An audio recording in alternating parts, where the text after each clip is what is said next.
ისრაელი საკმაოდ რთულ მდგომარეობაში მყოფი ქვეყანაა. მათ ხომ მუდმივი საბრძოლო მდგომარეობა აქვთ, რაც რა თქმა უნდა ართულებს მათ ცხოვრების წესს. თუმცა ამის და მიუხედავად ებრაელი მეცნიერები მაინც ცდილობენ სიახლეების შემოთავაზებას სამედიცინო სამყაროში. მაგალითად, ერთ-ერთი მნიშვნელოვანი ამბავი უკავშირდება ალცჰაიმერსა და ინსულტს. ყოველ შემთხვევაში გეტყვით ამბავს, რომ თელ-ავივის უნივერსიტეტის მკვლევარები მუშაობენ ვაქცინაზე, რომელიც პრევენციას მოახდენს ალცჰაიმერის განვითარებასა და ინსულტის განვითარებასაც კი. დიახ, ცოტა უცნაურად ჭირს. თანაც კიდევ უფრო უცნაური ის არის, რომ ეს ვაქცინა იქნება ცხვირის წვეთების სახით. თუმცა ისინი ამტკიცებენ, რომ ვაქცინა მოახდენს დაზიანებული უჯრედების აღდგენას ტვინში იმუნური სისტემის მეშვეობით. საკმაოდ იმედისმომცემი ამბავია. კიდევ ორი საინტერესო ამბავი უკავშირდება სისხლის ტესტირებას. პირველ შემთხვევაში ბიოლოგიური მეცნიერი არი ადმონი ამტკიცებს, რომ მის მიერ შემუშავებული სისხლის ტესტი მოახდენს კიბოს დივერსიფიკაციას, რაც იმას ნიშნავს, რომ არათუ ანახებს მხოლოდ არის თუ არა სისხლში კიბოს ნაწილაკები, არამედ მოახდენს მათ იდენტიფიცირებას და მეცნიერებს დაუჩქარებს დიაგნოზის დაცმის პროცესს. მეორე სისხლის ტესტი კი უკავშირდება მამაკაცურ პრობლემას, რაც გახლავთ პანკრეასი. დიახ, ეს არის კიბოს სახეობა, რომელიც საკმაოდ დიდი რაოდენობის ადამიანს წირავს ყოველ წელს. ეს არის დაახლოებით 9 მილიონი მამაკაცი. ამ სისხლის ტესტის მეშვეობით მეცნიერები ამტკიცებენ, რომ ისინი მოახერხებენ პანკრეასის დიაგნოზის დასმას გაცილებით უფრო ადრეულ სტადიაზე, რაც დააჩქარებს მასთან მკურნალობას, რაც რა თქმა უნდა გაუადვილებს ცხოვრებას ძალიან ბევრ ადამიანს. თანაც საინტერესო ფაქტი ის არის, რომ აქამდე პანკრეასის ტესტირება როგორც ასეთი არ არსებობდა. იყო მხოლოდ პროცედურა, რომელსაც ჰქვია კოლონოსკოპია და ბევრმა მამაკაცმა იცის მის შესახებ. აკნე არ ითვლება საშიშ დაავადებად, თუმცა ხშირ შემთხვევაში მოზარდებში ის იწვევს გარკვეულ ფსიქოლოგიურ და მენტალურ პრობლემებს. აკნე ხშირად იწვევს სოციალურ გარიყვას, დეპრესიას, უხერხულობას და ბევრ სხვა უსიამოვნო შეგრძნებას. ისრაელის ლაბორატორიამ Carlite შეიმუშავა პრეპარატი, რომელიც ასხივებს მაღალი ინტენსივობის UV, ანუ ულტრაიისფერ სხივებს, რომლებიც კლავს აკნეს გამომწვევ ბაქტერიებს. საბედნიეროდ ის არ აზიანებს კანს ან მიმდებარე ქსოვილებს, მაგრამ ახერხებს აკნეს პრობლემების მოგვარებას. ამიერიდან მოზარდებს აღარ ექნებათ სანერვიულო აღნიშნულ პრობლემასთან და შეუძლიათ შესაბამისი პროცედურები გამოიყენონ ებრაელი მეცნიერების დახმარებით. და ბოლო სიახლე ისრაელიდან ეხება ენდოსკოპიის უსიამოვნო პროცედურას. ალბათ ბევრს გაგიგიათ ეგრეთ წოდებული ზონდის გადაყლაპის შესახებ და დარწმუნებული ვარ, ბევრს უარი გითხოვთ ამ პროცედურაზე იმ უსიამოვნების გამო, რომელსაც შეიძლება განიცდის ადამიანი ამ პროცედურის დროს. მაგრამ ეს პრობლემა გადაჭრილია. Given Image-მა, ასეთმა კომპანიამ, გამოიმუშავა სპეციალური ტაბლეტის ფორმის ფოტოაპარატი, რომელიც შეიძლება მოვათავსოთ ჩვენს პირის ღრუში და მომდევნო 8 საათის განმავლობაში აღნიშნული კამერა გამოაგზავნის მაღალი ხარისხის სურათებს 2 წამში ერთხელ. ეს ათასობით სურათი გადაიგზავნება შესაბამის ჩიპსა და კომპიუტერზე, რომელიც იქნება პაციენტის ქამარზე დამონტაჟებული. ამის მეშვეობით ექიმები მოახერხებენ ათასობით სურათის გაანალიზებას და იპოვიან ისეთ პრობლემურ საკითხებსა და ადგილებს ადამიანის ორგანოში, როგორც შეიძლება იყოს პოლიპები, კიბოს უჯრედები ან სისხლდენის წყაროები. საბოლოო ჯამში აღნიშნული კამერა, რა თქმა უნდა, უკანად ერეფნის მეშვეობით გამოვა, თუმცა ზონდის ტკივილთან შედარებით მაინც ნაკლებ მნიშვნელოვანია. გამარჯობა, მე ვარ გუგა და ეს ჩვენი მეოთხე ვიზიტია. დღევანდელ რუბრიკაში სამედიცინო კალენდარი ჩვენ ვისაუბრებთ თალასემიის დაავადების შესახებ. დიახ, 8 მაისს აღინიშნება თალასემია. ეს გახლავთ მემკვიდრეობითი სისხლის დაავადება, რომელიც წევს ჰემოგლობინის დონეს. ჰემოგლობინი გახლავთ სისხლის წითელი უჯრედები, რომლებიც ჟანგბადის გადატანაში ეხმარება ორგანიზმს და საკმაოდ დიდ როლს ასრულებენ მის ფუნქციონირებაში. თალასემიის რამოდენიმე სახეობა არსებობს, ხოლო მათი გამოვლინება და სიმპტომები დამოკიდებულია სიმძიმესა და მის ტიპზე. შეიძლება ეს იყოს დაღლილობა, სისუსტე, ფერმკრთალი ან მოყვითალო კანი, სახის ძვლების დეფორმაცია, ნელი ზრდა, მუცლის შეშუპება და მუქი შარდი. ზოგიერთ ჩვილს დაბადებისთანავე აღენიშნება თალასემიის სიმპტომები, ზოგ შემთხვევაში კი შეიძლება ისინი 2 წლამდე გამოვლინდეს. თუ მისი სიმპტომები მსუბუქია, შეიძლება ის მკურნალობას არ საჭიროებდეს. მძიმე შემთხვევაში კი მისი მკურნალობა თანამედროვე მედიცინის დახმარებით საკმაოდ მარტივი არის. თუ გსმენიათ დიაგნოზი ალკოჰოლური შიმშილი. მე ეს პირველად გავიგე ზურა შევარდნაძისკენ, რომელსაც თურმე აღნიშნული გერმანიაში უთხრა პროფესორმა და ერთი ჭიქა ღვინის დალევაც დაუნიშნა დღის განმავლობაში. დიახ, ზურა შევარდნაძის სამედიცინო ანამნეზი ბევრი დაავადებით არ გამოირჩევა, მაგრამ მას მაინც ძალიან უყვარს ექიმებში სიარული და ანალიზებსაც ხშირად იკეთებს. ზურა შევარდნაძის ანამნეზი? რა მაწუხებს? რა ვიცი, არაფერი არ მაწუხებს. ბევრი საქმე მაწუხებს. ჩემი იმუნიტეტი, მე მგონი რომ კარგი იმუნიტეტი მაქვს, იმიტომ რომ ისე გადის ზოგჯერ 2, 3, ზოგჯერ 5 წელიც რომ გრიპიც არ დამემართება. რა ვიცი, არც არაფერს განსაკუთრებულს არ ვაკეთებ. თბილად მაცვია სიცივეში, სულ დამცინიან ჩემი მეგობრები, შესაფერისად მაცვია საფხულში თხლად და ზამთარში თბილად. ყოველთვის თბილად მაქვს ფეხი, ყოველთვის ქუდი მახურავს, კაშნე მაქვს. რა ვიცი, ალბათ ეგ არის. ბავშვობაში გადავიტანი, არც არაფერი არ გადავიტანი. მართლა არც მახსენდება რომ ავად ვიყავე გრიპი და რაღაცა სიცხეს თუ მომცემდა თუ არ გავცივდებოდი. ფეხი დამისველდებოდა თოვლში და გავცივდებოდი, მეტი არაფერი. ძმრიან ნასკებსაც მაცმევდნენ და კეჟერაფხალის ფოთოლსაც ვადებდნენ შუბლზე. კი ბატონო, ეგ იყო და ლოგინში მოტანილი გაფიცხებული ჭადი და ყველი. ვიმიზეზებდი ავატყოფნას, არა, არ ვიმიზეზებდი, იმიტომ რომ არ მიყვარდა საშინლად არ მიყვარდა ლოგინში ყოფნა და მერჩივნა გარეთ ყოფნა, ამიტომ არასდროს არ მომიტყუებია. ჯერა და მივმართავ ხალხურ მედიცინას. კი, სულ მაქვს ნაყენები, სულ ცაცხვის ჩაი მაქვს, სულ პიტნის ჩაი მაქვს, რომც არ მჭირდება, მაინც როგორც ჩაის, როგორც ნაყენს ისე ყოველთვის ვსვამ.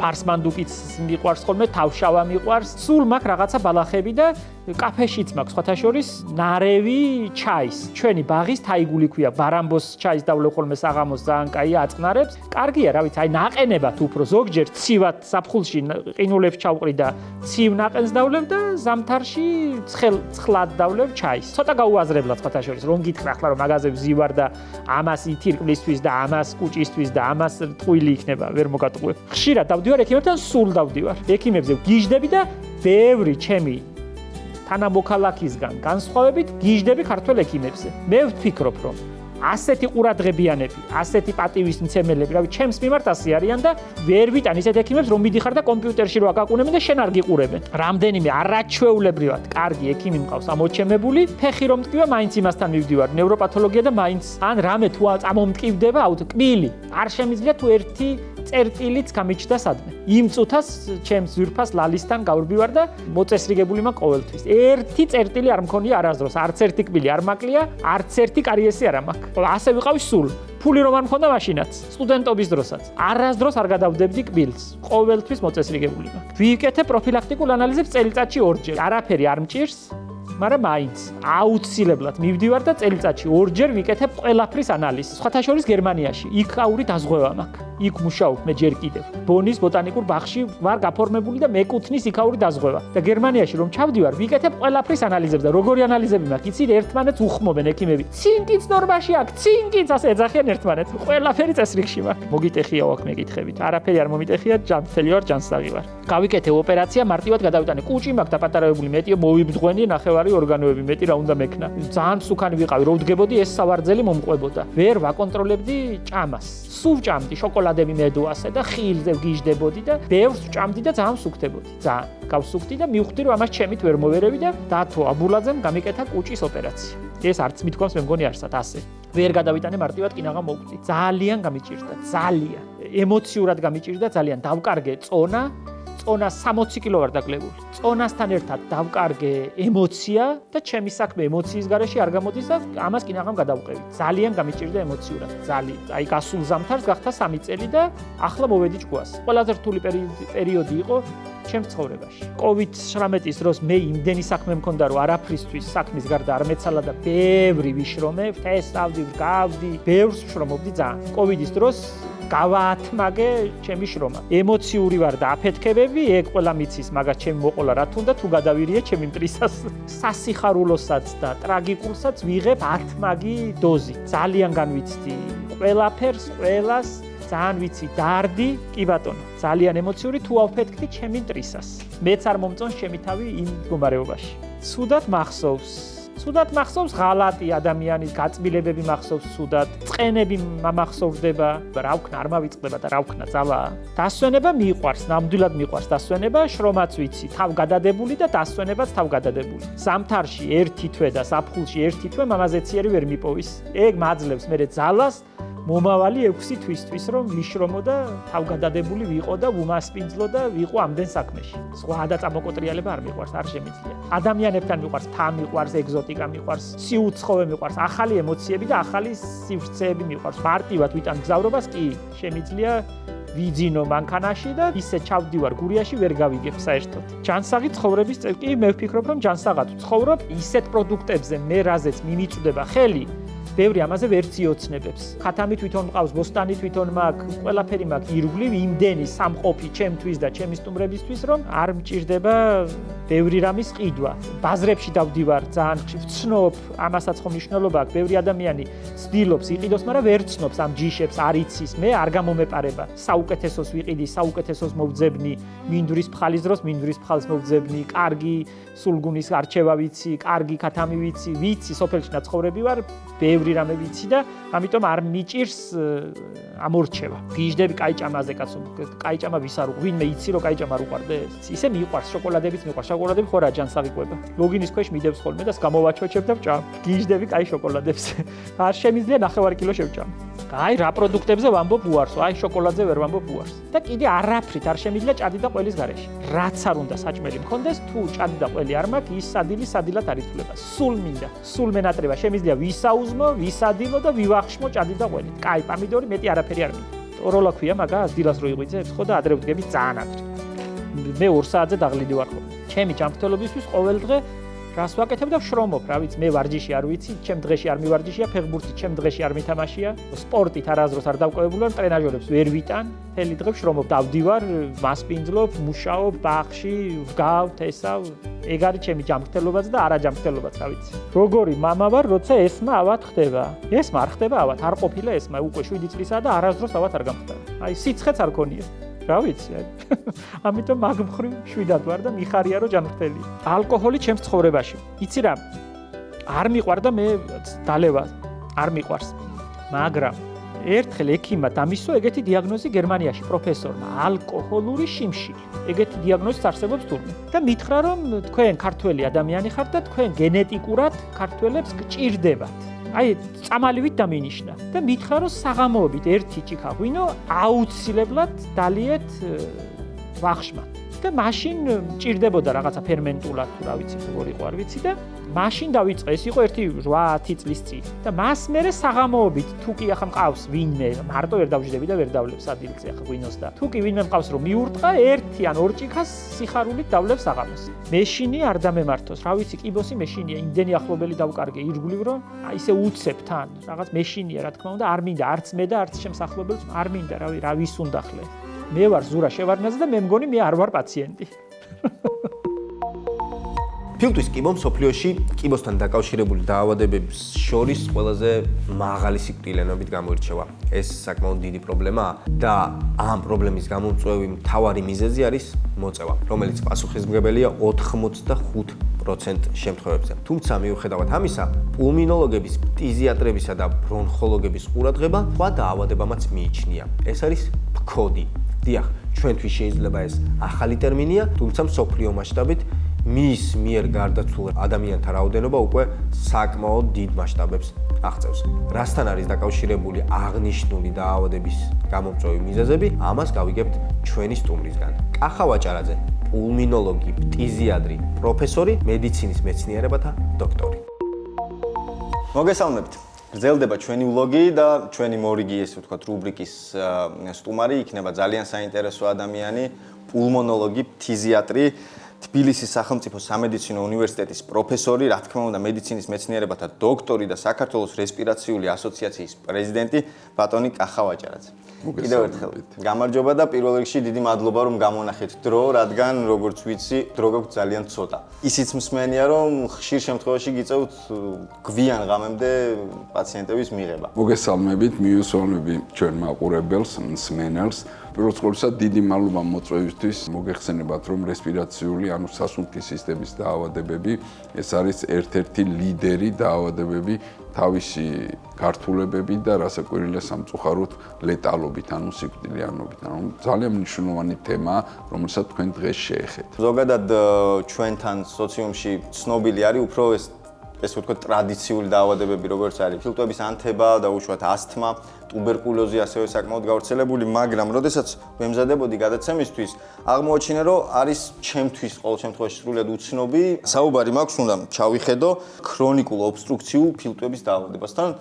თუ მე სწორი სტატისტიკა მაქვს მოძიებული 2019 წელს 3.2 მილიონი ადამიანი მსოფლიოში გარდაიცვალა კონკრეტულად აი ამ ფილტვის დაავადებით. რესპირაციული დაავადებები ყოველთვის იყო, არის და ალბათ იქნება ის გლობალური პრობლემა, რომელიც დამოკლეს מחვილივით კიდია ჩვენ მოსახლეობის თავზე.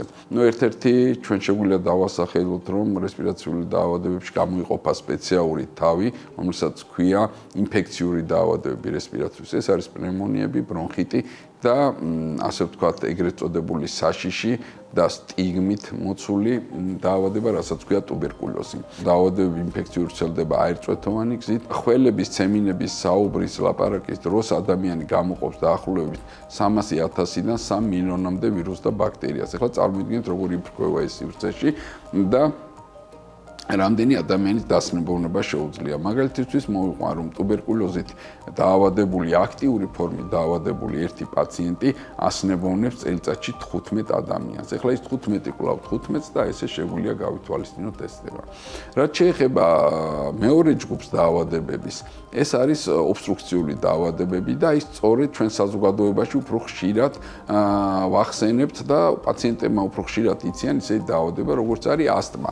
თუმცა ამ ჯგუფში შედის კიდევ ერთი მძიმე დაავადება, რომლის სახელიც არის ფილტვების ქრონიკული ობსტრუქციული დაავადება, რომელიც თავისი მიმდინარეობით უახლოესი 10 წლის პროგნოზით 2030-2035-ისთვის არის ესეთი პროგნოზი, რომ დაახლოებით 6 მილიონამდე ადამიანი დაიღუპება. ასთმა შექცევადი დაავადება, ხოლო ფქოდი არის შეუქცევადი დაავადება. მაგალითისთვის უფრო ასე ვთქვათ, მრავალფეროვნოთ ჩვენი საუბარი, შემიძლია ვთქვა, რომ ასთმით დაავადებული არის დაახლოებით 35 მსოფლიოს, ევროპის და ოლიმპიური ჩემპიონი. მაშინ, როდესაც ფქოდით ფილტვების ქრონიკული ობსტრუქციული დაავადებით, არათუ სპორტსმენი, საერთოდ ადამიანი, რომელიც არის დაკავებული, ვთქვათ, სერიოზული სპორტით, არ არსებობს ესეთი, არათუ ჩემპიონი, არამედ სპორტსმენიც კი არ არის ფქოდით დაავადებული. 90% ფილტვისა და რესპირატორული დაავადებების გამოწვეული არის გარემოსგან. რამდენად სწორი არის ეს ციფრები და რამდენად შეგვიძლია ესე ვთქვათ, აი ამას ვებრძოლოთ. ფილტვების დაავადების გამომწვევები, მისი განვითარების მიზეზები და პროგნოზი საკმაოდ მრავალფეროვანია. ძირითადი მაინც ითვლება ეს არის თამბაქოს მოხმარება. თამბაქოს მოხმარება, რომელიც ერთ-ერთი მიზეზია, როგორც აიდეა თემატურად ძალიან კარგად ხართ ეკიპირებული და გამომდინარე აქედან თამბაქოს მოხმარება არის ნომერ პირველ გლობალურ პრობლემად. მსოფლიოს ჯანდაცვის ორგანიზაციის მიერ ეს არის ერთადერთი სასიკვდილო პროდუქტი, რომელსაც ადამიანი თავისი ნებაყოფლობით ყიდულობს და არის ზემოქმედების ქვეშ, ამის ქვეშ. რასაკვირველია, გარემო პირობებს უდიდესად დიდი მნიშვნელობა აქვს. ძირითადი პრობლემა ეს არის გამონაბოლქვი, რომელიც არის გაუმართავი ავტოპარკის შედეგი და ჯერჯერობით სამწუხაროდ ჩვენ არ გვაქვს ის დადებითი შედეგი, რომელზეც ჩვენ შეიძლება ვთქვათ, გამოვთქვათ ჩვენი საიმედო პროგნოზი. კოდი, ანუ აბრევიატურა ქრონიკული ობსტრუქციული ფილტვის დაავადების, რა არის მთავარი სიმპტომატიკა? ფილტვების დაავადებებს ახასიათებს ბევრი საერთო სიმპტომო კომპლექსი, როგორც არის ხველა, ნახველი, ქოშინი, პროდუქტიული ნახველის წარმოშობა და ტკივილი გულმკერდის არეში და ასე შემდეგ და ასე შემდეგ. დამერწმუნებით, რომ ზემოთ აღნიშნული სიმპტომები შეიძლება ჰქონდეს პაციენტს როგორც ვირუსული ინფექციით დაავადებულს, ასევე ფილტვების ინფექციური დაავადებებით, როგორც არის პნევმონია, ბრონხიტი, ვთქვათ, ბრონხოექტაზიური დაავადება და ასე შემდეგ და ასევე ობსტრუქციულ დაავადებებს. ინფექციურ დაავადებებს შორის პირველი ადგილი უკავია ტუბერკულოზი სიკვდილიანობის მხრივ. თუმცა ზოგად დაავადებებში სიკვდილიანობის თვალსაზრისით მას უკავია მე-7 და მე-8 ადგილი. რატომღაც საზოგადოებას ტუბერკულოზის უფრო ეშინა ვიდრე ფქოდის და თუ ჩვენ მოვიყვანთ საერთაშორისო სტატისტიკას, ვნახავთ, რომ სიკვდილიანობის პირველი მიზეზი ეს არის კურსიზაფთა დაავადებები მსოფლიოში, მეორე ადგილზე ეს მთლიან სისტემას გულისხმობს, სისტემის დაავადებები, მეორე ეს არის უკვე ნევროლოგიური დაავადებები და ინსულტები და აი მესამე ადგილზე არის მხოლოდ ერთი დაავადება, რომელიც შედის სასუნთქის სისტემის დაავადებების რიცხვში, ეს არის ფქოდი. ფქოდით იღუპება როგორც აღნიშნეთ 3.5 მილიონიდან 4 მილიონ ადამიანამდე ეხლა. აქვე მინდა საინტერესო სტატისტიკა გავაჟღერო, რომ ფქოდით სოფლიოში არის დაავადებული დაახლოებით 10% მოსახლეობის. აი წარმოგიდგენიათ 8 მილიარდიდან 10% არის დაავადებული ფქოდი. ეს რაც აგრეთცხულია, რაც არ არის აგრეთცხული, ეს ცალკეა. ყველაზე დიდი მიზეზია სამსახურის გაცდენის, ინვალიდობის და ასე შემდეგ და ასე შემდეგ. მისი ერთ-ერთი გამოწვევი მიზეზი ეს არის აი თამბაქოს მავნე გამოყენება. დაახლოებით 10 მილიონი ადამიანი კვდება მსოფლიოში თამბაქოს მოხმარების გამო, საქართველოში დაახლოებით 10,000 ადამიანი იღუპება ყოველ წელს ჩვენ აი მცირერიცხოვანი ერისთვის ეს კატასტროფაა რასაკვირველია. რამდენადაც კარგად იციან ეს მეორე ხარისხოვანი არის ხოლმე რატომღაც ეს სიგარეტის ცუდი მავნე ზეგავლენა და არათუ თავის თავს ვნებენ, აქვე ალბათ იმის თქმაც შეიძლება რომ პასიური მწველებიც უკვე ხდებიან რისკ ფაქტორის ქვეშ, რომ ზუსტად ეს დაავადებები განუვითარდეთ მათ. ძალიან კარგად შეეხეთ ამ მეტად სენსიტიურ თემას. მაგალითისთვის მწველებისთვის მინდა აღვნიშნო, რომ ფილტვების ჩამოყალიბება, მისი ფუნქციონალური ჩამოყალიბება თავდება 30 წლის ასაკში. და მწველობის უმეტესი სტატისტიკური მონაცემები ასაკობრივი არის 13 წელი და მეტი. ანუ ჩვენ მაშინ ვაზიანებთ ჩვენ ფაფუქს სასუთხ სისტემას, როდესაც ის ჩამოყალიბების ფაზაშია. მაგალითისთვის მინდა ვთქვა, რომ ჩვენი ფილტვის მოცულობა, რომ გავშალოთ ფილტვი მთლიანად თავის მოცულობაში, დაახლოებით არის ჩოგბურთის კორტის ზომის. და წარმოიდგინეთ, აი ამ ხელა ფართს ჩვენ ვაზიანებთ დაწყებიდან, ვთქვათ, თამბაქოს მოხმარებიდან. რასაკვირველია, მარტო თამბაქო არ არის ამის მიზეზი, აქ ძალიან დიდი მნიშვნელობა ენიჭება გენეტიკურ ფაქტორს. თქვენ როგორც ბრძანეთ გარემო სივრცეს, რომელშიც ჩვენ ვიმყოფებით, რასაკვირველია ქალაქში ამ დაავადების პროცენტული მაჩვენებელი უფრო მაღალია. აქვე ძალიან დიდი მნიშვნელობა აქვს კომორბიდობას, ანუ თამხლებ დაავადებებს, ინფექციებს, როგორც არის ხშირი პნევმონიები, ტუბერკულოზი. აქვე აქვს განვითარების დეფექტებს, ვთქვათ, ახალშობილების, ეს არის მცირე წონა სხვადასხვა მანკებში, ხშირად მოავადე ბავშვებში და რასაკვირველია არის კიდევ უცნობი ეტიოლოგიის ფქოდი. ანუ ფქოდი, რომელიც მიზეზსაც ჩვენ ვერ ვადგენთ. ანუ დაავადება გვაქვს, მაგრამ რატომ წარმოიშვა, ამის ვთქვათ, ჩვენ დადასტურება არ შეგვიძლია. ფქოდი დაავადება ძირითადად ითვლება 35 წლის ასაკის ზევით. ანუ საჭიროა რაღაცა მავნე ფაქტორების, ასე ვთქვათ, თანმიმდევრული მიმდინარეობა, რომ ჩამოყალიბდეს ეს დაავადება. ფქოდი არის ორი დაავადების ერთობლიობა. თუ პნევმონია ერთი დაავადება, ბრონხიტი ერთი დაავადება, აპენდიციტი არის ერთი დაავადება და სხვადასხვა მსგავსი მათი დაავადებების, ფქოდი შედგება ორი ძიმე დაავადების ერთობლიობისგან. ეს არის ემფიზემა და ეს არის ობსტრუქციული ბრონქიტი. თუ გვაქვს ქრონიკული ობსტრუქციული ბრონქიტი და არ გვაქვს ემფიზემა, ეს არის მხოლოდ ეს დაავადება, ხოლო თუ გვაქვს მხოლოდ ემფიზემა და ობსტრუქციული ბრონქიტი არ გვაქვს, ეს არის მხოლოდ ემფიზემა. ანუ მათი ერთობლიობა ჩვენ გვაძლევს უკვე იმ უმძიმეს დაავადებას, რომელსაც ქვია ფილტვების ქრონიკული ობსტრუქციული დაავადება. თუ შეგვიძლია კონკრეტულად ავხსნათ, ამ მეტნაკლებად გასაგებენაზე, რას უშვება უშუალოდ ფილტვს ეს დაავადება და როგორ ზიანს აყენებს მას? ძალიან საინტერესო მიმდინარეობა აქვს ფქოდს. ფქოდი არის შემპარავი დაავადება. ჩვენ პაციენტებს უხსნით, რომ ჩვენი დაავადებები პაციენტს არ ტკივათ. ის გუდავს ჩვენ პაციენტებს, ანუ იწვევს სუნთქვის უკმარისობას. ამიტომაც ის ტრადიციული მიდგომა ჩვენი საზოგადოების, რომ თუ არ გტკივა ავად არ ახარ, რასაკვირველია არ არის მართებული.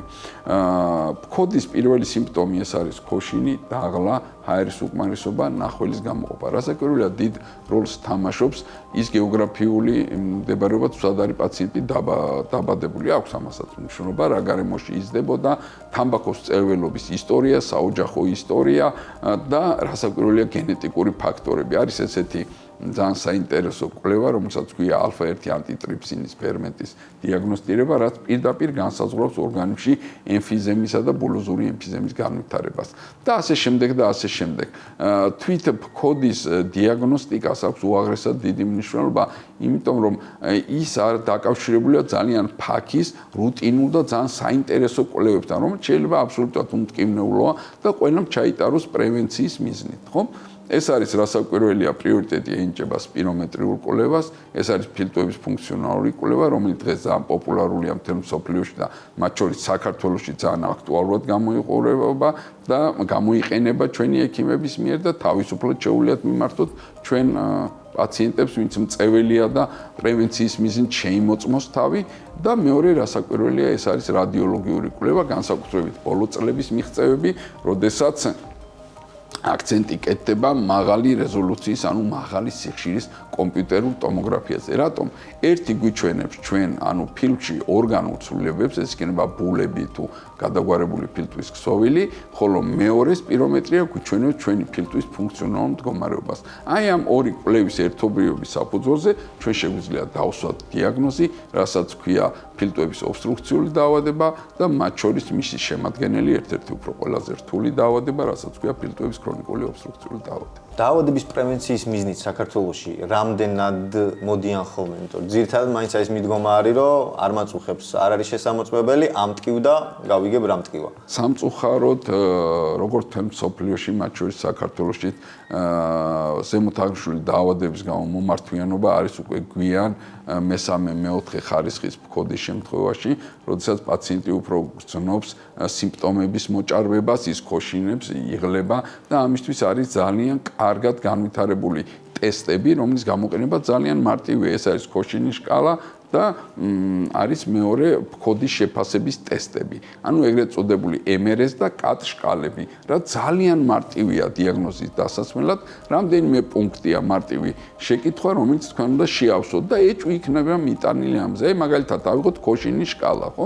ძალიან მარტივია, ის ფასდება 4 ბალიანი სისტემით და პირველი შეკითხვა არის, რომ აი მსუბუქი და მძიმე დატვირთვის დროს თუ ქოშინებთ. რასაკვირველია, ეს ნორმალურია, როცა ჩვენ ვიღლებით და გვაქვს მაშინ წერთ 0-ს, ქულას, მაგალითად შემდეგი კითხვა მსუბუქი დატვირთვის დროს თუ გვაქვს ქოშინი. აი ეგ უკვე ერთი ქულა, ნახეთ რა მარტივი კითხვებია შესავსები, აბსოლუტურად ყველასთვის ხელმისაწვდომია. თქვენ და თქვენი მეგობარი სეირნობის დროს თქვენ მალე იღლებით თუ თქვენი მეგობარი თუ თქვენ უფრო მალე იღლებით, ეს არის უკვე შემდეგი ერთი ქულა, შემდეგი ქულა არის უკვე რომ თუ აი მაგალითად 100 მეტრის გავლის დროს თქვენ იღლებით თუ არა და ეს უკვე არის სამი ქულა და ბოლო 4 ქულიანი შეფასება ეს არის, როდესაც შეკითხვა ჟღერს შემდეგნაირად, რომ ელემენტარული ვთქვათ, ქმედებების დროს იღლებით თუ არა, ეს არის ვთქვათ ჩაცმა, ეს არის ვთქვათ ჰიგიენური მოწესრიგება თავის ამ შემთხვევაში თუ მარტივი მოქმედებების დროს ქოშინი გვეწყება და ვიღლებით, ეს არის უკვე ქულა ნომერი 4. და ნახეთ როგორ ფასდება 2 ქულამდე ეს ითვლება მცირე სიმპტომებად, ხოლო 2 ქულის ზევით ეს ითვლება უკვე მძიმე სიმპტომებად. ანუ რისი თქმა მინდა, რომ მოქალაქემ შეიძლება მიიტანოს ეჭვი, რომ მას აქვს ფილტვების ქრონიკული ობსტრუქციული დაავადება.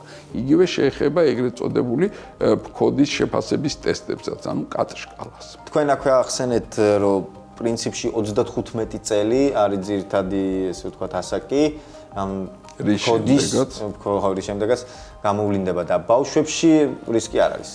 გაიდლაინებით, პროტოკოლებით, რეკომენდაციებით ბავშვებში ფქოდის დიაგნოზი არ ისმება, იმიტომ რომ ჯერ ვერ ასწრებს დაზიანებას ფილტვის, მაგრამ უყურეთ ბავშვებში უფრო ხშირად პრევალირებს ასთმა, ობსტრუქციული ბრონხიტი, ბრონქიოლიტები, ესეთი დაავადება. თუმცა ეს დაავადებები არის წინა პირობა, რომ შემდეგ განვითარდეს უკვე ფილტვების ქრონიკული ობსტრუქციული დაავადება. ამიტომ შემოვიდა ისეთი დეფინიციები, როგორც არის მაგალითად პრეფქოდი, აი მაგალითად როგორც პრედიაბეტია, ადრეული ფქოდი, გაახალგაზრდებული ფქოდი და ასე შემდეგ და ასე შემდეგ. ანუ ეს იმის მიმასწავლებელია, რომ თანდათან ზემოთაღრიცხვული დაავადება განიცდის გაახალგაზრდავებას. და კიდევ უფრო მნიშვნელოვანია ის, რომ დაბადებამდე მუცლადყოფნის პერიოდში ჩვენ შეგვიძლია განსაზღვროთ იმ ჩვენი პირმშოს და ჩვენი მომავალი პატარა არსების ბედი, რომ ის იქნება რისკ ფაქტორები დატვირთული ფქოდით თუ არა, აი მაგალითად მშობლების მწეველობა, გარემო, გენეტიკური ფაქტორი იყო თუ არამნეში ასთმა და ობსტრუქციული დაავადებები. ჩვენ საზოგადოებაში მაქსიმალურად უნდა აიწიოს ცნობიერება იმის შესახებ, რომ მარტო კვება კი არ არის ჩვენ პირმშოსთვის აუცილებელია ისეთი მოვლენების განხორციელება, როგორიც არის მთაში დასვენება სუფთა ჰაერზე და რაც ყველაზე მნიშვნელოვანია, ეს არის გაუმჯობესება ჩვენ დიდ ქალაქში, ესე იგი გარემო პირობებით. მაგალითისთვის მოვიყვან დავაკავშირებ მწეველების საკითხს, როდესაც მწეველი იძახის, რომ ის ეწევა და მხოლოდ თავს ავნებს, რეალურად ესე არ არის. აღმოჩნდა, რომ მოწევის დროს ჯერ ვიცით, რომ 8000-მდე უცხო ნივთიერება შედის ორგანიზმში და აქედან დაახლოებით 500-მდე კანცეროგენია. ესეც ძალიან დიდი რისკია, სამწუხაროდ მთელ მსოფლიოში და მათ შორის საქართველოშიც არის ძალიან ცუდი ტენდენცია, რომ ეწევიან ძირითადად ახალგაზრდების საშუალო და უფროსი ასაკის მოსახლეობა ფაქტიურად არ ეწევა და ეს ძალიან კარგია და მოიმატა ტენდენციამ ქალბატონებში მწეველობის. და აღმოჩნდა, წეველის ორგანიზმში რჩება 25% მავნე ნივთიერებების, 25% ელიმინირდება და 50% გამოიყოფა ჰაერში. ანუ ეს არის მეორადი მწეველობა და ის დაზიანება, რასაც ვთქვათ, მწეველი აყენებს გარემო პირობებს. მცირე გადახვევა, მაგრამ ბევრს ვთქვამს, რომ აი ადამიანი ეწევა დაუშვათ 60-70 წელი და მოკლა სხვა რამე.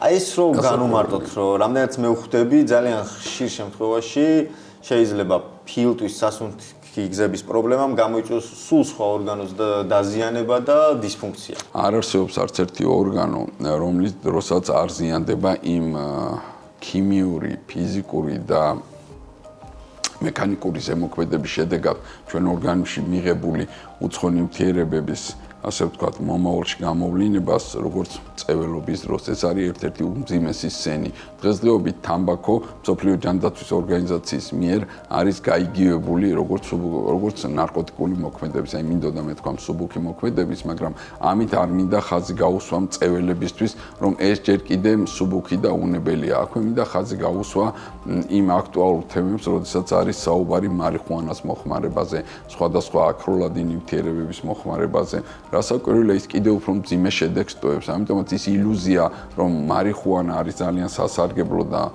ასე ვთქვათ, როდესაც რაღაც ჯგუფები ამას აპიარებენ, მიუღებელია და ეს სამწუხაროდ თავდება ძალიან ცუდი შედეგებით. ანალოგიური მინდა ვეიპინგის თემაზე შევეხო ახალგაზრდების მიმართავ პირდაპირ, რომ ძალიან გთხოვთ, მეტი დაკავდით და მე ძალიან მიხარია, როცა უყურებ სპორტ დარბაზებში თუ როგორ ვარჯიშობენ ჩვენი ახალგაზრდა გოგონები და ვაჟები. ჩვენი ეთერის საშუალებით მოუწოდებ საზოგადოებას, რომ მანამ სანამ ეს მძიმე გართულებები მოხდება, მანამდე დაანებონ თავი, იმიტომ რომ შესაძლებელია. ვიტყვი, რომ თვეში მწეველი, საშუალო დონის მწეველი ხარჯავს 300-დან 500 ლარამდე თამბაქოს ასე ვთქვათ, შესყიდვაში და მოხმარებაში, რაც კატასტროფული ციფრს წარმოადგენს. თავის დაზიანებაში კიდევ იხდის თანხას. იხდიან თანხას. ნამდვილად პარადოქსული და თანაც ალბათუტოპიური მიდგომაც არის ჩემი აზრით ყოველ შემთხვევაში. კიდევ ძალიან საინტერესო კითხვა არის, სანამ გადავიდოდეთ ესე ვთქვათ ინტერვიუს ბოლოსკენ. ყველა ბოლო 2-3 წელიწადში გახდა ძალიან ისეთი გადაჭარბებული რაოდენობის ვირუსები გვაქვს ქალაქში და თითქმის ყველას რატომღაც მოყვება ეს ყველა და მე ძალიან ბევრჯერ ვსმენია, რომ ეს ყველა დამიტოვა, ყველა დამრჩა. აი ეს რამდენად დამიტოვა, ესე ხდება? მოდით გავაკეთოთ ხველის დეფინიცია. ხველა არის ფქოდის ერთ-ერთი გამოვლენა, ისე ფქოდთან დავაკავშირებ და რაც ყველაზე საინტერესოა, აღმოჩნდა, რომ ბოლო გაიდლაინებით, რეკომენდაციებით, რითიც ჩვენ ხელმძღვანელობთ პროფესიონალები ამ დაავადებას ამ ბრძოლაში და მკურნალობაში. აქცენტი კეთდება უკვე დღეს ორზე. არც ერთ სხვა გაიდლაინს იმდენი ცვლილება არ განუცდია, როგორც ფილტვების ქრონიკული ობსტრუქცია და მას ეწოდება Gold-ის გაიდლაინი. ეს არის აბრევიატურა გლობალური ალიანსი ფილტვების ობსტრუქციული დაავადებასთან მიმართებაში. ეს არის მოქმედება, ესე იგი, გამწვავებებთან, ანუ ჩვენ მაქსიმალურად უნდა შევამციროთ გამწვავებები და აქცენტი გავაკეთოთ ჩვენ სისხლში ეოზინოფილებს ეს პროფესიონალებისთვის უბრალოდ მინიშნება, მაგრამ რასაკვირველია არც ჩვენ მაყურებელს არ აწყენს ზედმეტი ინფორმაცია. ამიტომაც ძალიან მნიშვნელოვანი ცვლილებებია Gold-ის გაიდლაინში. ეხლა ყველას დაუბრუნდეთ. ხველის დეფინიცია, ეს არის ძალიან საინტერესო. ეს არის რა ყოფილა ხველა? ხველა არის ბიძგისებური ამოსუნთქვა, რომელიც არის მიმართული ტრაქეობრონქიალური ხის განთავისუფლებისაგან უცხო სხეულებისა და ლორწოვას. აი მარტივი დეფინიცია. ხველა დაახლოებით არის სიმპტომო კომპლექსი, რომელიც 50%-ში გამოიხატება რესპირაციული დაავადებების დროს. და აი ხველის ვთქვათ, დიაგნოსტიკა იმდენად საინტერესოა, რომ დაახლოებით 1000-მდე სხვადასხვა მიზეზი არის ხველის. ყველას გონია, რომ როდესაც ადამიანი ახველებს, ეს არის მხოლოდ სასუნთქის სისტემის დაავადებების მიზეზი. რეალურად ესე არ არის. პირველ ადგილზე ეს არის ცხვირიდან გადადინების სინდრომი, ამას ქვია პოსტნაზალური წვეთის სინდრომი, ან ზემოსასუნთქი გზების ქრონიკული ხველის სინდრომი. მეორე ადგილზე არის ძალიან საინტერესო დაავადება, ეს არის გასტროეზოფაგალური რეფლუქსი, აი ხედავთ სათქო-ჭანწლავის ტრაქტის დაავადება სათქველა, მაგრამ რეალურად ისინი და აი შემდეგ მოდის უკვე სასუნთქის სისტემის დაავადებები, როგორც არის მაგალითად ტუბერკულოზით მიერ გამოწვეული ხველას უკავია მხოლოდ მე-6, მე-7 ადგილი. თუმცა საზოგადოებაში გონიათ, რომ ვინც ახველებს, ეს აუცილებლად უნდა იყოს ტუბერკულოზი. ფქოდი, პნევმონია, ობსტრუქციული ბრონქიტი, იდიოპათიური ფიბროზები, ფილტვის, ბრონხოექტაზიური დაავადება, ფილტვის კიბო, ვირუსული ინფექციები, აი ეს ყველა არის ხველის ძირითადი მიზეზი და იმდენად საინტერესო გახდა ყველა ცალკე გადაცემის თემა ჩვენ შეგვიძლია გქონდეს, იმდენი გვაქვს სასაუბრო ამ საინტერესო სიმპტომზე, რომელიც იყო სიმპტომი ბატონ გუგა და დღეს იმდენად ხშირია რომ ის გახდა დაავადება. ანუ ICD-10 კოდში, რომელიცაც ჩვენ ხელმძღვანელობთ ექიმები დიაგნოზის გამოსაყვანად, ყველა იყო სიმპტომი და დღეს მას აქვს მინიჭებული კოდი როგორ დაავადებით. R05 კოდი პირდაპირ არის დაავადება ყველა. ანუ ყველა შედის 10 სიმპტომს შორის, რომელიც იწვევს სიკვდილს. აი წარმოიდგინეთ და გაგიკვირდებათ, მაგრამ აღმოჩნდა რომ თურმე სიცილიც არის სიკვდილის მიზეზი, რომელსაც შეიძლება მუდმივად ესე იგი ადამიანი ხველის ან სიცილის დროს გარდაიცვალოს. აი ესეთი საინტერესო სტატისტიკაა. ფაქტები ნამდვილად.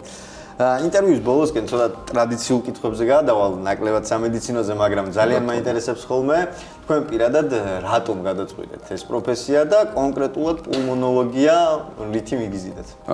სამწუხაროდ არის შემთხვევები, როცა ადამიანი ირჩევს პროფესიას, რომელიც მე ხვდება ასოცნობიერებს, რომ მას ეს არ არის ის, რაც მას უნდოდა. საბედნიეროდ, ჩემ შემთხვევაში ეს პირიქით იყო.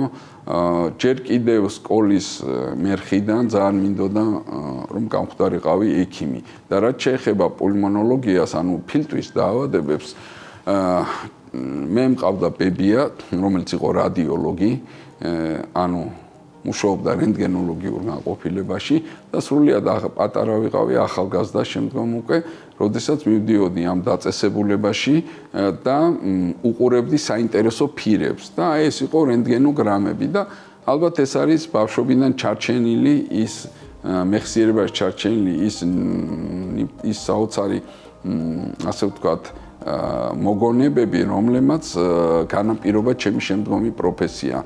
აი ხშირად არის საუბარი, რომ თავიდან რომ დაგვეწყო ცხოვრება, რა პროფესიას ავირჩევდი. ალბათ ალტერნატივას ვერც ვნახულობ. ეს არის ისევ და ისევ მედიცინა და ისევ რესპირაციული მედიცინა, ანუ სასუნთქის სისტემის დაავადებები. რასაკვირველია, ჩვენ ექიმების ოჯახი ვართ და არც ჩემი შვილი გაყვა ჩემ პროფესიას, ის ენდოკრინოლოგია, მეუღლე მიან გინეკოლოგია, ანუ ყველა მუშაობს იმ დარგში, რომელსაც მას აინტერესებს და უყვარს. და ბედნიერი ვარ იმით, რომ თუ მე რაიმეს მივაღწიე ჩემი მეგობრების, კოლეგების და რასაკვირველია ჩემი მშობლების და მეორე მშობლები, რასაკვირველია ჰიპოკრატეს ფიჩი ესე წერია, ეს არის მასწავლებლები, რომლებაც ჩვენ შეგვაყვარეს ეს დარგი. რა სახის ეს დავარქვათ მითები ან ესეთი ხალხში გავრცელებული ფრაზები ან მოსაზრებები გსმენიათ შეხვედრი ხართ თქვენი მიმართულებით, რაც ახლოს არ არის სიმართლესთან. კი ბატონო. ხომ არ გავხალისდეთ ცოტა ერთი-ორი სლოგანით, აი ნახეთ, პოპულარული იყო, ვთქვათ, ასე ვთქვათ, ჭხილებში ეს სხვადასხვა რესპირაციული დაავადებები, მათ შორის ტუბერკულოზი, რომ ხალხურ ზეპირსიტყვებაში ესეთი თემატიკაც კი წამოვიდა, აი ამ ადამიანმა ჭლექი გამიჩინა, ახველებს ჭლექიანივით, ხომ? აბა გაიგიათ, რომ დადის მიოკარდიუმის ინფარქტიანივით, რომ ვიღაცაზე თქვას, ხო, ან აპენდიციტიანივით გადაადგილდება. უძველესი დროიდან 1882 წლის 24 მარტს აღმოჩენილი იქნა ტუბერკულოზის მიკობაქტერია. რასაკვირველია, ეს არის მითი და არა რეალობა. მითია, რომ ტუბერკულოზი არის განუკურნებელი სენი. რასაკვირველია, ტუბერკულოზი განკურნებადია, ოღონდ გააჩნია რომელ ფაზაში მოდის ის ექიმთან. რეალობა არის ის, რომ თამბაქოზე თავის დანებება შესაძლებლობაა. მითია, რომ თამბაქოზე თავის დანებება არ შეიძლება. მითია ის, რომ მაგალითად პაციენტები, რომლებიც გვიანი წებენ წევლობას, მათ შეიძლება ეს დაავადება არ დაემართოთ. არავითარ შემთხვევაში აქაც რეალობაა ის, რომ ნებისმიერი ასაკიდან დაწყებული მწევლობა წარმოადგენს რისკ ფაქტორს. დიდი მადლობა კიდევ ერთხელ. დავიმახსოვრებ თქვენ სიტყვებს მომავალზე და იმედია კიდევ ერთხელ მოიცლით, ესე ვთქვათ, და გვეწვევით, იმიტომ რომ ნამდვილად ძალიან მრავლის მომცემი იყო ჩვენთვის და იმედი მაქვს, რომ ჩვენი მაყურებლისთვისაც თქვენთან საუბარი აღმოვაჩინეთ და ვისწავლეთ ბევრი რამ ახალი და პირველ რიგში ის რომ ჩვენი ჯანმრთელობა არის ძალიან ძვირფასი და მნიშვნელოვანია რომ დროულად მოვყიდოთ მას ხელი და არ გადავდოთ ესე ვთქვათ და არ გავაჭიანუროთ ეს ამბავი. მინდა დავასრულო ჩვენი დღევანდელი საინტერესო შეხვედრა კიდევ ერთის ესეთი სლოგანით და რასაკვირველია, ტყუილა არ აწერია ჩვენ გერბს ძალა ერთობაშია. თუ ჩვენ ვიქნებით ერთად ბატონ გოგა და ერთად გულისხმობ არა ფიზიკურ ყოფნას, არამედ ეს არის განათლებასთან ერთად, პროგრესთან ერთად და რაც ყველაზე მნიშვნელოვანია ცოდნა, ქვეყნის სიყვარული და ურთიერთპატივისცემა. ამიტომაც კიდევ ერთხელ მინდა საზოგადოებას მოუწოდო, რომ კარგად არის ნათქვამი ჯანმრთელ სხეულში ჯანმრთელი სულიაო. ამიტომაც, როდესაც ჩვენ გვაქვს ჯანმრთელობა, უარს ვიძახით სხვადასხვა მავნე ფაქტორებზე, ეს არის გარანტია იმის, რომ ჩვენ კიდევ უფრო მეტი ენერგიით ჩავებებით ჩვენი ქვეყნის აღშენებლობაში. შესანიშნავი სიტყვებით დავასრულეთ კიდევაც. დაგემშვიდობებით მომავალ შეხვედრამდე. ფსორიაზი არის კანის ქრონიკული ანთებითი დაავადება, რომელსაც ბევრი ფორმა გააჩნია. მიუხედავად იმისა, რომ არსებობს მითი, ის გადამდები არ გახლავთ და საკმაოდ დიდ რაოდენობას აწუხებს მსოფლიო მოსახლეობის, თითქმის 3%-ს. მიუხედავად ამისა, თანამედროვე სამყაროში ჩვენი მედიცინის დახმარებით ეს პრობლემა აღარ გახლავთ საკმაოდ სერიოზული, რადგან ბევრი მედიკამენტი და პრეპარატი არსებობს მასთან ბრძოლისათვის. ერთ-ერთი მათგანი გახლავთ ფსორიქსი, რომლის შესახებაც ჩვენი ვიდეოდან გაიგებთ. გრძელდება ჩვენი ვლოგი და კიდევ ერთი საინტერესო საკითხი. ჩემს მეგობარს გამოუჩნდა ესეთი პრობლემა და გამომიგზავნა ფოტო, მითხრა რომ აი შენ უკვე რაღაცეების ქექვა დაიწყეო და იქნებ დამეხმაროო და როდესაც დავიწყეთ დაგუგლვა ჩვენი მთავარი რესურსის გამოყენება, აღმოჩნდა რომ მას ფსორიაზი აქვს და პირველი რეკომენდაცია რაც ვიხილეთ Google-ში, ესეთი მოვლის საშუალება სახელად ფსორიქსი ამოგვიტივტივდა. აქვე გამოვიყენეთ ჩემი ეს ახალი მიმართულება ცოტა ბოროტად და მოგიწვიეთ თქვენ დერმატოლოგ, ვენეროლოგი, ქალბატონი ნინო სანოძე, რომელმაც ალბათ ძალიან ბევრი პასუხი უნდა გაგვცეს საინტერესო კითხვებზე. დავიწყოთ იმით, ქალბატონ ნინო, ფსორიაზი როგორც გავიგეთ არის საკმაოდ გავრცელებული დაავადება, დაახლოებით 180 მილიონ ადამიანს, როგორც Google გვეუბნება, აქვს პლანეტაზე ეს დაავადება და არის ქრონიკული ანთებითი დაავადება. პირველი რაც უნდა გვახსოვდეს, ფსორიაზის დროს ეს არის ქრონიკული დაავადება.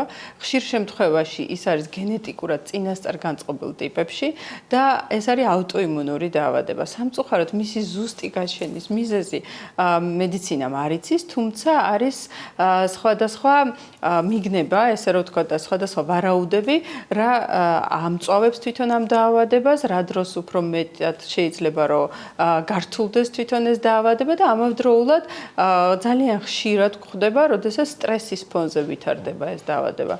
მნიშვნელოვანია განსაზღვროთ სხვა რაიმე თანხლები დაავადებები ხო არა გვაქვს, რის გამოც ის პროვოცირდება. ეს არის მულტიფაქტორული დაავადება, რომელიც ძირითადად როგორც წითელი გამონაყარით ვლინდება, შეიძლება იყოს უბრალოდ გამოხატული მხოლოდ ქერტლიანი თავი. ასევე შეიძლება იყოს ფრჩხილების დაზიანებით, იყოს სახსროვანი ფორმა. ამიტომ პირველ რიგში, როდესაც ჩვენ გავიგებთ სიტყვას ფსორიას, პირველი უნდა გვახსოვდეს, რომ გვჭირდება სპეციალისტი, რომელიც ჩვენ გაგვარკვევს, თუ რასთან გვაქვს საქმე, რომელ ფორმასთან გვაქვს საქმე და იმის მიხედვით დავგეგმოთ მისი სწორი მართვა.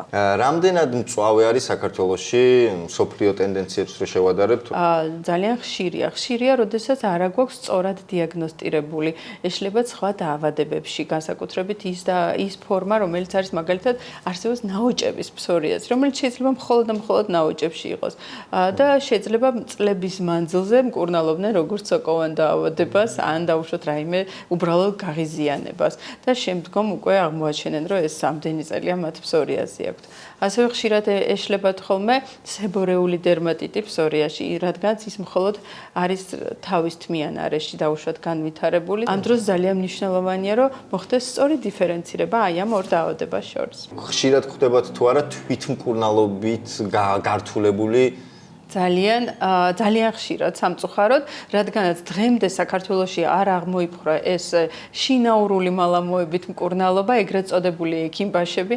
მე არ მინდა რომ ვინმეს ესე რომ ვთქვათ შეურაცხყოფა მივაყენო, მაგრამ როდესაც მოდის პაციენტი და მეუბნება რომ მიკეთებენ რაღაცა ნემს, რომლის სახელი არ იციან და ასევე ისმევენ რაღაცა ტიპის ნარევს, ესე რომ ვთქვათ, რომლის შემადგენლობა არ იციან, შეიძლება მასზე კონდეს ალერგიული რეაქცია, რამაც ეს დაავადება გაამწვავოს და გავრცელდეს მთლიანად ტანზე, სწორედ იმიტომ, რომ მოხდა არასწორი მკურნალობა. არსებობს საკმაოდ ესეთი გავრცელებული სტიგმა, რომ არ უნდა მიეკარო psoriasis. არა, ეს ძალიან დიდი შეცდომაა და ძალიან მინდა რომ ყველა ადამიანის ყურამდე მივიდეს ეს, რომ ცალსახად არ არის გადამდები დაავადება და ნებისმიერი ტიპის psoriasis, როგორიც არ უნდა კონდეს პაციენტს, ეს იქნება ხელებზე, მტევანზე, დაუშვათ სხეულის სხვადასხვა ნაწილზე თუ თავის თმიანარეში, არც ერთი მათგანი არ არის გადამდები. ძალიან მნიშვნელოვანი ასპექტი ამ დაავადების, რაც არის სტრესი და დეპრესია, იმიტომ რომ ხილულია და ყველა ძალიან განიცდის ამას. და რამდენად მაპროვოცირებელი ფაქტორია თვითონ აი ეს სტრესი იგივე დაავადების გაძლიერების განვითარებას. კი, მაპროვოცირებელ ფაქტორებზე აუცილებლად ხაზს გავუსმევ. ერთ-ერთი არის სტრესი, ეს იქნება უბრალოდ შფოთვითი აშლილობა, დეპრესია თუ რომელიმე სხვადასხვა მენტალური დაავადებები საკმაოდ მრავლად არის წარმოდგენილი. ნებისმიერი მათგანი მოქმედებს არა მარტო psoriasis-ზე, არამედ ბევრ სხვადასხვა დაავადებაზე და არა მარტო დერმატოლოგიურზე. მინდა ასევე აღნიშნო აქვე, რომ არის ძალიან ბევრი ენდოკრინული დაავადებები, გულსისძარღვთა დაავადებები, რომელიც ართულებს და აპროვოცირებს თვითონ psoriasis-ს. ჩვენ უკვე მზიანი დღეები გვაქვს. psoriasis-ზე უშუალოდ სეზონურობა როგორ გავლენას ახდენს? ეს ძალიან ინდივიდუალურია. არის შემთხვევები, როდესაც გაზაფხულზე მწვავდება, არის შემთხვევები, როდესაც პირიქით, ესე რომ ვთქვათ, გაზაფხულზე იძინებს. psoriasis აქვს ერთი ძალიან კარგი თვისება, მას ახასიათებს რემისიები, ანუ ეგრეთ წოდებული ნათელი პერიოდები, რომლის დროსაც გამონაყარი საერთოდ ქრება. მაგრამ არის შემთხვევები, როდესაც პირიქით ეგრეთ წოდებული ზის და ზღვის აბაზანები ეხმარება თვითონ ამ დაავადებას, სწორედ აი ამ რემისიის და ნათელი პერიოდის დადგომაში. აი თქვენ ახლა ახსენეთ ეს საინტერესო საკითხი არის, ეს პროდუქცია არის უფრო მალამოს სახის და როგორი ტიპის მკურნალობა შეიძლება იყოს? რაც შეეხება მკურნალობას psoriasis-ის დროს, პირველ რიგში უნდა განსაზღვროთ თუ რომელი სიმძიმის და რომელი ფორმის psoriasis გვაქვს, ხო? და სწორედ ამის მიხედვით დაიგეგმება. არის საშუალო და მძიმე ფორმის psoriasis-ის დროს მარტო წასასმელი მალამოები თუ მოვლის საშუალებები, რა თქმა უნდა, შედეგს ვერ მოგცემს. ამ შემთხვევაში უნდა დაიგეგმოს სწორი მედიკამენტოზური მკურნალობა. რაც შეეხება მოვლის საშუალებებს, ყურადღება მისაქცევი არის ის, რომ ეს მოვლის საშუალებები უნდა იყოს აბსოლუტურად ბუნებრივი შემადგენლობის, არ უნდა შეიცავდეს ისეთ მავნე ნივთიერებებს, რომელიც აღიზიანებს კანს, არის ტოქსიური, ასე რომ ვთქვათ და იწვევს სხვადასხვა პრობლემების გაღრმავებას. ძალიან მნიშვნელოვანია, რომ შეიცავდეს ისეთ საშუალებებს, როგორიც არის მაგალითად E ვიტამინი, ალანტოინი, დექსპანთენოლი, ლაქტობაცილის ლიზატი. ეს ყველა მათგანი აუმჯობესებს როგორც თვითონ ტენიანობას, ასევე ცხიმის რეგულაციას, ამცირებს გაღიზიანებას, სიცითლეს და სწორედ აი ამის ხარჯზე უკვე ხდება კანის სწორი მოვლა. უშუალოდ psoriasis-ზე რო ვისაუბროთ. რაც შეეხება psoriasis-ს, ის ერთ-ერთი კარგი საშუალება psoriasis-ის სწორად მოვლისათვის, რადგანაც მასში შემავალი ინგრედიენტები არის აბსოლუტურად ბუნებრივი და როგორც მოგახსენეთ, დამარბილებელ და გაღიზიანების საწინააღმდეგო მოქმედება ახასიათებს. რაც შეეხება ზემოთ ჩამოთვლილ ინგრედიენტებს, რამდენადაც ცნობილია, psoriasis-ი ზუსტად აი ამ ინგრედიენტებს შეიცავს, რომელიც არის მაგალითად E ვიტამინი, როგორც არის დექსპანთენოლი და ეს უზრუნველყოფს სწორედ აი ამ გაღიზიანების შემცირებას და თვითონ ანთებითი პროცესების ჩაცხრობას. მოგეხსენებათ, რომ თვითონ psoriasis-ის დროს ხდება კანის ღრმა შრეში, დერმაში ანთებითი პროცესის განვითარება, რის გამოც წარმოიქმნება ეს წითელი პაპულები და შემდგომ უკვე აქერცვლა. კიდევ ძალიან საინტერესოა, რომ არ გვაქვს ერთი პროდუქტი psoriasis-ის შემთხვევაში, აქ გვაქვს კრემი, აქ გვაქვს შამპუნი, აქ გვაქვს საპონი, რატომ ესეთი მრავალფეროვნება? რადგანაც მოგახსენეთ, psoriasis შეიძლება იყოს თავის თმიანარეში, შეიძლება იყოს ესე რა ვთქვათ, ნაოჭების psoriasis, შესაძლებელია იყოს ანუ სადა კანზეც და შესაბამისად ეს მრავალფეროვნება პროდუქტის ჩვენ გვაძლევს იმის საშუალებას, რომ გამოვიყენოთ იმ არეში, სადაც პრობლემა გვაქვს. მაგალითად, ხშირად არის, როდესაც აი წვერის მიდამოშიც არის ამ დროს შამპუნი გამოგვადგება ესე რა ვთქვათ, როგორც თავის თმიანარეში, ასევე წვერის მიდამოში და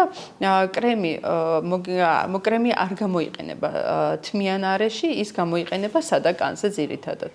და კარგი ის არის, რომ მას არ აქვს შეზღუდვა. ანუ მას არ აქვს შეზღუდვა არც ლოკალიზაციის მიხედვით და მას არ აქვს შეზღუდვა ასაკთან დაკავშირებით. რას ურჩევდით ჩვენს პაციენტებს, ვისაც უკვე აქვს ესე ვთქვათ ფსორიაზი და იმათ, ვინც შეიძლება ამ რისკის ქვეშ იდგნენ? იცით რა, წინასწარ ვერავინ ვერ იტყვის თუ როდის გაჩნდება ეს დაავადება და ვის გაუჩნდება, ამიტომ წინასწარ დაისტრესავენ თავს. ასევე მინდა უთხრა აუცილებლად ყველა იმ პაციენტს, რომელსაც აქვს ეს დაავადება და აქვს ან საშუალო ან მძიმე ფორმის გამოსავალი არსებობს, ოღონდ მას უნდა სწორი გამოკვლევები, ანუ სწორად დაგეგმილი გამოკვლევები და სწორად შერჩეული მკურნალობა და მათ აუცილებლად ექნებათ ეფექტი, აუცილებლად იქნებიან კარგად და მათი კანი, ესე რომ ვთქვათ, გასუფთავდება გამონაყარისგან. ძალიან კარგი, დიდი მადლობა. მართლაც ძალიან საინტერესო და მე ვიტყოდი მაინც ამომწურავი გამოვიდა ჩვენი ხანმოკლე ინტერვიუ, მაგრამ ეს თემა ამოვწურდა და რაც მთავარია, აღმოვაჩინეთ, რომ მართლაც არის პროდუქტი, რომელიც არის ბუნებრივი, რომელიც არის ძალიან მნიშვნელოვანი და კარგი იმ ადამიანებისთვის, ვინც შესაბამის პრობლემებს ადგენენ. ძაღლის ყოლა ამცირებს გულის დაავადებების რისკს. ყოველ შემთხვევაში ასე გვეუბნებიან ამერიკელი მეცნიერები. ისინი იმასაც ამბობდნენ, რომ შინაური ცხოველის ყოლა არეგულირებს არტერიულ წნევას და ასევე აბალანსებს ქოლესტერინის დონეს ორგანიზმში. გისურვებთ ჯანმრთელობას. მომავალ შეხვედრამდე.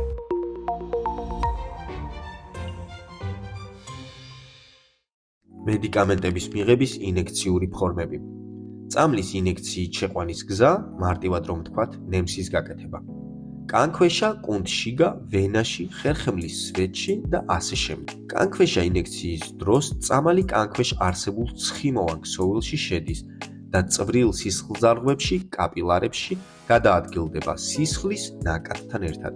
ან სისხლის ნაკადში ხვდება ლიმფური სადინარების მეშვეობით. ნემსით შეყვანილი წამლის ეფექტურობა უფრო მაღალია და ძლიერ ეფექტს იძლევა, სხვაგვარად მეტაბოლიზდება, რადგან სწრაფად შეიწოვება. ინექცია რეკომენდებულია შედარებით მსხვილ კუნთებში, რომლებიც დაშორებულია ძირითადი სისხლძარღვისა და ნერვებისგან. თვითმკურნალობის შემთხვევაში აუცილებელია ზუსტი ინსტრუქციის გათვალისწინება. ყველაზე ხშირი გართულებები დანემსარი უბნის გამაგრება, ჰემატომა, ანუ სისხლჩაქცევა და ტკივილია. მსოფლიოში ძალიან გავრცელებულია ტრიფანოფობია, რომელიც ნემსის ძლიერ შიშს გულისხმობს. შიშმა შეიძლება გამოიწვიოს შფოთვა, სისუსტე ინექციის წინ ან მის შემდეგაც. შესაძლებელია გონების ხანმოკლე წასვლაც კი. წამლის ინფუზიური ფორმა, ინტრავენური გზა, მარტივი განმარტებით ვენაში შეყვანა. ინტრავენური გზა წამლის შეყვანის საუკეთესო მეთოდია, ყველაზე სწრაფი და ეფექტური. სისტემური ინექციით მიღებული მედიკამენტები პირდაპირ ან ირიბად შედიან სისხლის მიმოქცევაში და შესაბამისად გავლენას ყველაზე სწრაფად ახდენენ მთელ სხეულზე. ინტრავენურად მიღებულ წამლებს ასევე აქვთ 100%-იანი ბიოშეღწევადობა, რადგან ისინი გვერდსუვლიან ბევრ მეტაბოლურ უბანს, რომლებიც გვხდება ენტერალურ გზაზე. ასევე ცნობილია როგორც პირველი გავლის მეტაბოლიზმი. ინტრავენური გადასხმის გაკეთება დაუშვებელია თვითნებურად. სახლის პირობებშიც კი აუცილებელია სპეციალისტის ჩართულობა, რადგან სწორად მოხდეს გადასხმის სისტემის სწორად დაყენება და დოზირების შერჩევა, რათა არ მოხდეს გართულება. გაუფრთხილდით ჯანმრთელობას, გაეცანით ჩვენს ინსტრუქციებს და დაელოდე მომდევნოს.